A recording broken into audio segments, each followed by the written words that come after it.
unless Mm-mm. meron kang matibay na ebidensya talagang pinanghahawakan na pwede mong ihampas sa kanila. Mm-mm. You know what? Zaldico is abroad, but is the ICI planning to call the other members of the Appropriation Committee when he was chairman?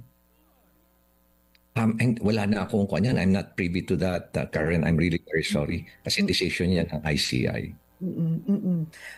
When you were still a special advisor, what would the ICI do with the other? With what you've discovered, nagpunta kayo ni Vince Station sa Mindoro. Ang dami niyong pinuntahan, right? La Union, 'di ba? Pumunta kayo. What would they do with the information that you would report to them? Well, unang-una kasi expected din sa ICI na mag-file ng case. Oo. No? Hindi pwedeng hearing lang ng hearing. Kailangan may nakikita o nakapag-file na ba ang ICI ng kaso kasi isa yan sa mandate niya. Yun ang trabaho ko. So, ang ginagawa ko ngayon is I have my force multipliers. I have the entire ecosystem helping me. Let us say, for example, may kaso.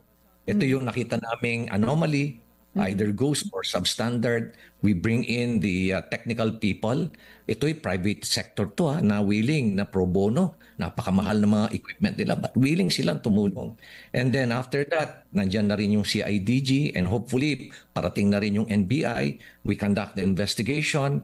We prepare the case folders and the case folders are brought to itong mga volunteer na mga law firms na maggagaling na law firms. They review it. Yeah. Pag sinabi nila, okay na o ayusin nila, mag-uusap yung investigators, may kulang pa, ito pa, kailangan pa ito mga to, we have to produce this. Pag kompleto na lahat yan, then ako mismo, kukunin ko, dadaling ko sa ICI. Yeah. And then the ICI files the case. Ganun ang sistema and Oo. sabi Oo. nga ni Pero have they Chairman filed Resto, a case? Wala pa, no? They have not filed a case. they have. And tinurn over Ilan? ko sa kanila yung Nauhan case. Oo. So may Nauhan isa case. na, sir. May isa na? At marami, yes, yes, Juan Karen, meron na. At marami pang parating. Marami pa actually parating. Yun na sinabi ko nga kay Sec Vince at kay General Asurin.